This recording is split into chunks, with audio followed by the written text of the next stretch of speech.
మరికొద్ది గంటలు తీవ్ర తుఫాన్గా మారే మోంథా తుఫాన్ గోదావరి జిల్లాలకు తీవ్ర ముప్పు కలిగించే అవకాశం కనిపిస్తోంది. భీమవరం వైపు కూడా మోంథా తీవ్ర తుఫాన్ ప్రభావం దూసుకొచ్చే అవకాశం కనిపిస్తోంది. ఈ రాత్రికి తీరం దాటొచ్చు అంటూ కూడా అంచనా వేస్తున్నారు. గోదావరి జిల్లాలో దీంతో భారీగా ఈదురుగాలు వీస్తున్నాయి. గంటకు 110 కిలోమీటర్ల వేగంతో ఈదురుగాలు వీసే అవకాశం ఉన్నట్టుగా వాతావరణ శాఖ హెచ్చరిస్తుంది. దీంతో ఆ ప్రాంతమంతా కూడా అప్రమత్తమయ్యారు. మరోవైపు రాత్రిపూట ఈ గాలుల తీవ్రత ఇంకా పెరిగే అవకాశం ఉంది. గుంటూరు, ప్రకాశం, ఒంగోలు, కృష్ణా, ఏలూరు, బాపట్ల, ఖమ్మం, భద్రాద్రి కొత్తగూడెం, నల్లగొండ, సూర్యాపేట, ములుగు జిల్లాల్లో భారీ వర్షాలు ఉంటాయని చెప్తున్నారు. కాకినాడ, యానం దగ్గర తీరం దాటుతుందంటూ అంచనాలు కూడా ఉన్నాయి. మొదట మచిలీపట్నం, కాకినాడ దగ్గర కూడా తీరం దాటే అవకాశం ఉంది. ఈ నేపథ్యంలో కాకినాడ, మచిలీపట్నం లేదా విజయనగరం, కళింగపట్నం మధ్యలో ఇది తీరం దాటొచ్చు అంటున్నారు. దీని ప్రభావంతో అటు ఉభయ గోదావరి జిల్లాలకు తీవ్ర ప్రభావం చూసే అవకాశం కనిపిస్తోంది. ఇక మరీ ముఖ్యంగా తీరం దాటే సమయంలో గంటకు 120 కిలోమీటర్ల వేగంతో కూడా భారీ ఈదురుగాలే వీసే అవకాశం ఉన్న నేపథ్యంలో ముఖ్యంగా గోదావరి జిల్లాలో దీని ఎఫెక్ట్ తీవ్రంగా కనిపించే అవకాశం కనిపిస్తుంది. ఇప్పటికే కోస్తా జిల్లాలో భారీగా వర్షాలు పడుతున్నాయి. మరోవైపు ఉప్పాడ తీరం అంతా కూడా అల్లకల్లోలంగా మారింది. సముద్రంలో అలలు ఎగిసిపడుతున్నాయి. అలల ధాటికి అలాగే గాలుల తీవ్రతకు పూర్తిగా రోడ్డు కొట్టుకుపోయింది. పూర్తిగా ప్రాంతమంతా కూడా ఇల్లు కూలిపోతున్న పరిస్థితి. మరోవైపు గోదావరి జిల్లాలో భారీగా రైతులకు నష్టం వాటిల్లే అవకాశం కనిపిస్తుంది. ఒకసారి మనం ఆ మ్యాప్ చూస్తున్నాం. మోంథా తీవ్ర తుఫాను ఏ రకమైనటువంటి ప్రభావాన్ని చూపిస్తుందో మనకు ఆ మ్యాప్ను బట్టి అర్థమవుతుంది.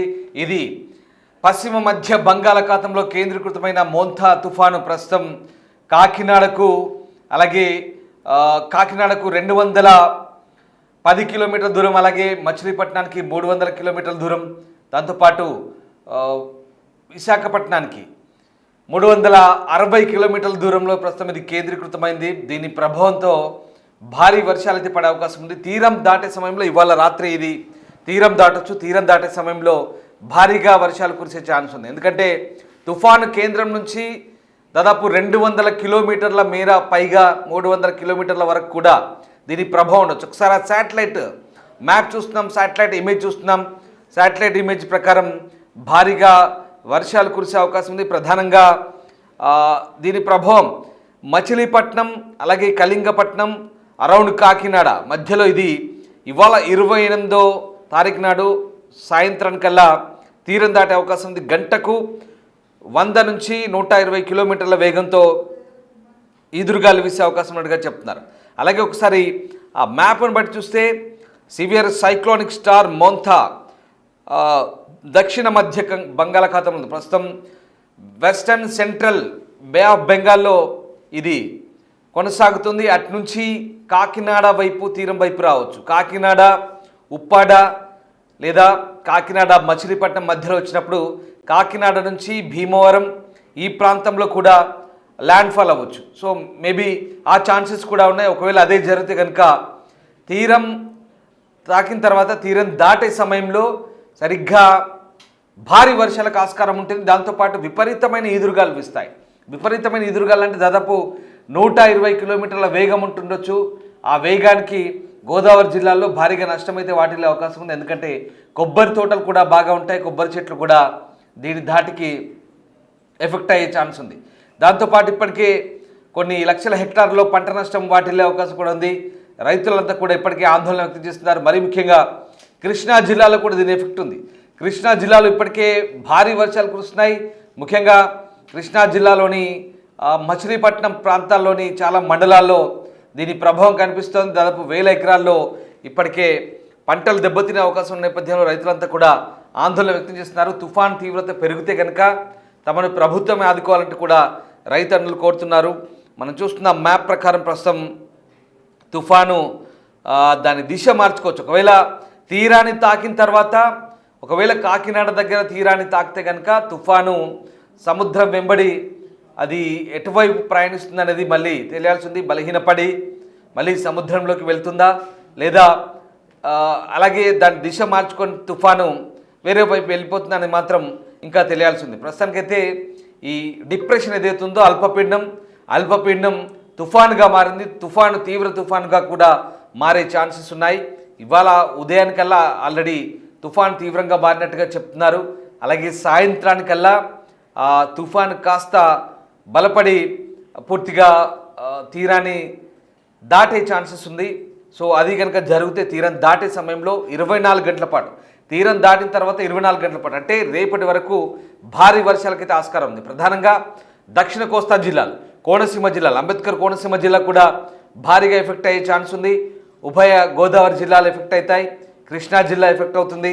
అలాగే ఉమ్మడి గుంటూరు జిల్లా, బాపట్ల, గుంటూరు ఈ ప్రాంతాలు కూడా ఎఫెక్ట్ అవుతాయి. ఇప్పటికే హార్బర్లో 3వ ప్రమాద హెచ్చరికల వరకు కూడా వెళ్ళారు. అన్ని హార్బర్లు కూడా మూసివేశారు. అలాగే బీచ్ రోడ్లు కూడా అన్ని మూసివేశారు. ఇక విశాఖ సంగతి సరే విశాఖ జిల్లాలో ఇప్పటికే పర్యాటక ప్రాంతాలన్నీ కూడా క్లోజ్ చేశారు. ఎవరిని పర్యాటకులు రానివ్వట్లేదు. విజయనగరం జిల్లా పరిస్థితి అలాగే ఉంది. శ్రీకాకుళం జిల్లాలో కూడా తీర ప్రాంతాలన్నీ కూడా పూర్తిగా అల్లకల్లోలంగా మారుతున్న పరిస్థితి కనబడుతుంది. గంటకు 120 కిలోమీటర్ల వేగంతో గాలి వీయొచ్చు. ఇప్పటికైతే 17 కిలోమీటర్ల వేగంతో తుఫాను వెళ్తోంది. కదలికలున్నాయి. 17 కిలోమీటర్ల వేగంతో 6 నుంచి 17 కిలోమీటర్ల వేగంతో తుఫాను కదలిక ఉంది. దీంతో అలలు కూడా దాదాపుగా 2 మీటర్ల ఎత్తుకు ఎగిసిపడుతున్నాయి.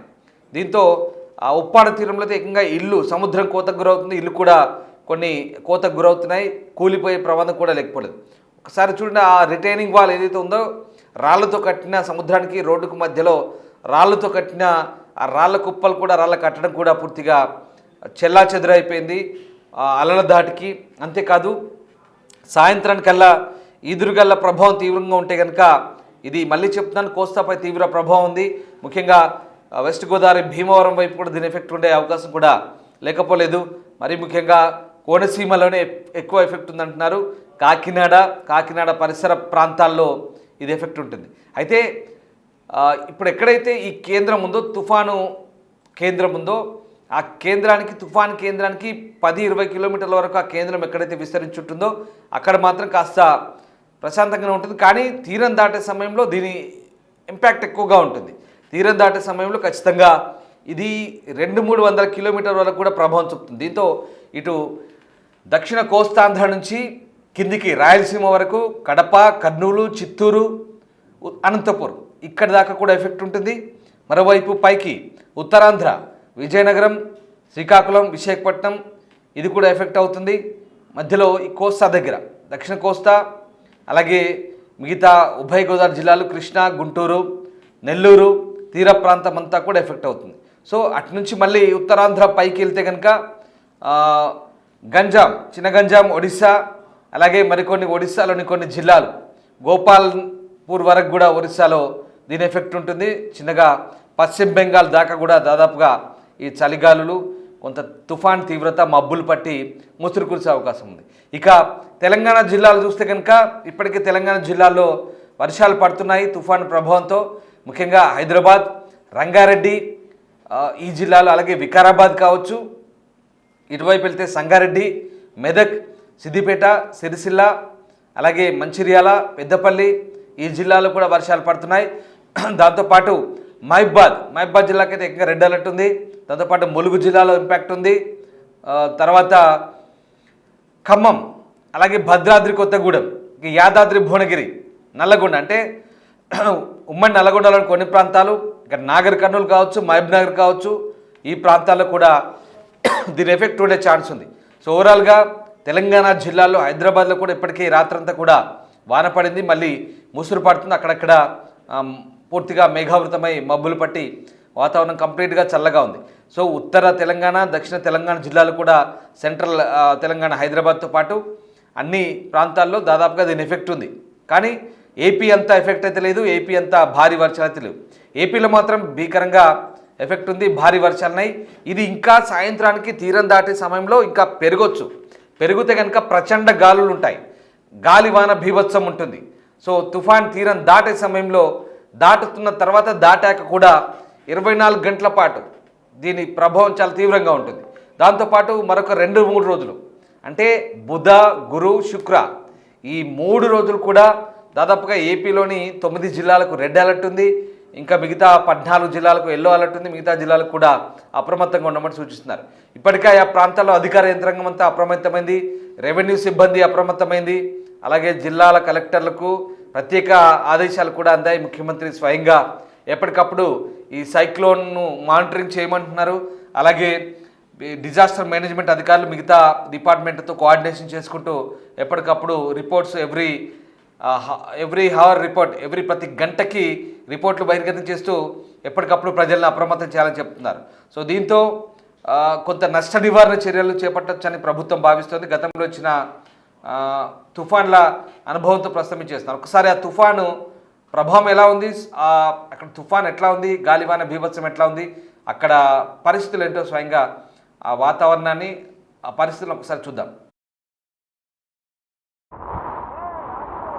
ఎక్కడికక్కడ రోడ్లన్నీ చెరువులను తలపించి లోతట్టు ప్రాంతాలన్నీ జలమయమైపోతూ ఉంటాయి. ఇక మొన్న చూసాము నగర వ్యాప్తంగా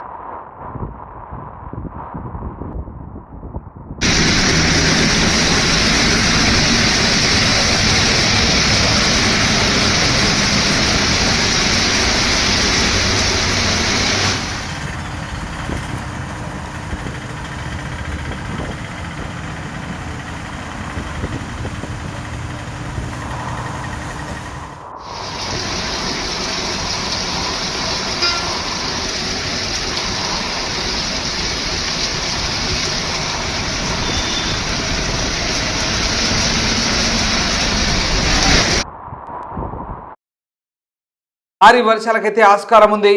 ఈ నేపథ్యంలో అధికార యంత్రాంగం అంతా కూడా అప్రమత్తమవుతుంది. ఇప్పటికే ఆయా జిల్లా కలెక్టర్లకు ముఖ్యమంత్రి స్వయంగా ఆదేశాలు ఇచ్చారు. దాంతోపాటు ఎప్పటికప్పుడు పరిస్థితిని సమీక్షించమంటున్నారు. సివిల్ సప్లైస్ డిపార్ట్మెంట్ కూడా స్టాక్ పాయింట్లో ఎక్కువగా సరుకులు పెట్టింది. అక్కడ అవసరాన్ని బట్టి సరుకులు సప్లై చేసేందుకు మరోవైపు రవాణా శాఖ అప్రమత్తమైంది. బస్సులు కూడా ప్రాంతాల్లో, ఎందుకంటే తుఫాన్ ఉన్న ప్రాంతాల్లో బస్సులు కూడా తగ్గించింది. మరోవైపు రైళ్లు కుదించారు. విమానాలు కూడా వైజాగ్ వెళ్లాల్సిన ఫ్లైట్లు రద్దయ్యాయి. చాలా వరకు ప్రజా రవాణా వ్యవస్థ పూర్తిగా నిలిపివేశారు. స్తంభించే అవకాశం కూడా లేకపోలేదు. సో మొత్తం మీద తుఫాను ఇవాళ నైట్కి ల్యాండ్ ఫాల్ అయిన తర్వాత తీరాన్ని దాటే సమయంలో దాని ప్రభావం ఏంటనేది ఊహించిన రీతిలో ఉంటుందా, అంతకు తక్కువ ఉంటుందా, ఎక్కువ ఉంటుందా, ఇలాగని చెప్పలేము. ఎందుకంటే గతంలో హుద్హుద్ తుఫాను తీవ్రత చాలా భయంగా ఉంది. హుద్హుద్ తుఫాను అనుభవం దృష్ట్యా ఇప్పుడు మరొకసారి అధికారులు గత అనుభవాల దృష్ట్యా తుఫాన్లు ఎప్పుడు ఎటువైపు గమనాన్ని మార్చుకుంటాయో, ఎటు దిశను మార్చుకుంటాయో తెలియదు. కాబట్టి అన్ని జిల్లాల్లో అందరూ అప్రమత్తంగా ఉండాలి. అవసరాన్ని బట్టి సహాయక చర్యలకు నిమగ్నం అవ్వాలనేది ప్రభుత్వ ఆదేశం. గత అనుభవాల దృష్ట్యా తుఫాన్ ఎఫెక్టు ఎట్లా ఉంటుందో ముందస్తుగా కొన్ని అంచనాలు వేయించుకొని డిఫరెంట్గా ఉంటాయి. కాబట్టి దాన్ని అధికారులు ఎప్పటికప్పుడు సమీక్షించుకుంటూ అంచనాలు తగ్గట్టుగా వెళ్ళాలి. ఇది ప్రభుత్వం చెప్తున్న తీరు. రైట్.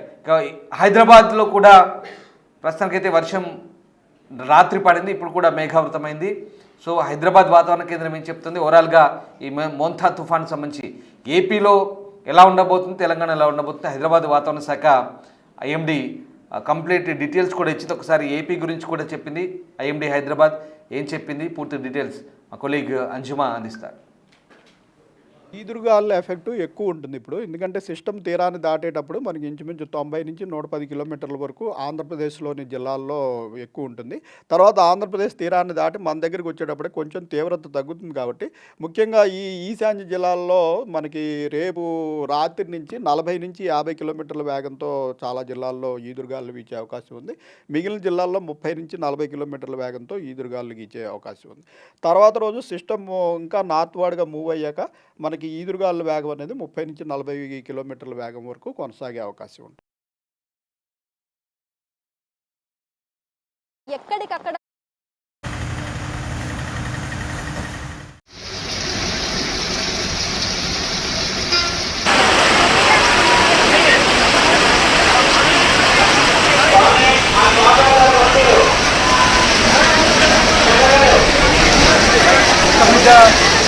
తుఫాను ప్రభావంతో దాదాపు 16 జిల్లాలకు రెడ్ అలర్ట్ కొనసాగుతుంది. అలాగే 4 జిల్లాలకు ఆరెంజ్ అలర్ట్ కొనసాగుతుంది ఏపీ వ్యాప్తంగా. మిగతా జిల్లాలు కూడా అప్రమత్తంగా ఉండమంటున్నారు. ఇంకా 2-3 రోజుల పాటు ఇదే సిచ్యువేషన్ ఉండే అవకాశం ఉంది. కాబట్టి మోంథా తుఫాను పూర్తిగా తుఫాను ప్రభావం పోయేదాకా కూడా అధికారులు అయితే అలర్ట్గా ఉండమంటూ అక్కడి అధికార యంత్రాంగానికి ప్రభుత్వం అయితే ఆదేశాలు ఇచ్చింది. ఏపీ, ఒడిశా, తెలంగాణ ఈ 3 రాష్ట్రాలు కూడా ఎఫెక్ట్ అయ్యే అవకాశం ఉంది. ఈ మోంథా తుఫాను మరి నిజంగా బీభత్సాన్ని కలిగిస్తుందా లేదా ప్రశాంతంగా తుఫాను ముగుస్తుందా ఏంటనేది ఇవాళ రాత్రి తుఫాను తీరం దాటిన తర్వాత పూర్తి ఎఫెక్ట్ తెలిసే అవకాశం కనిపిస్తుంది.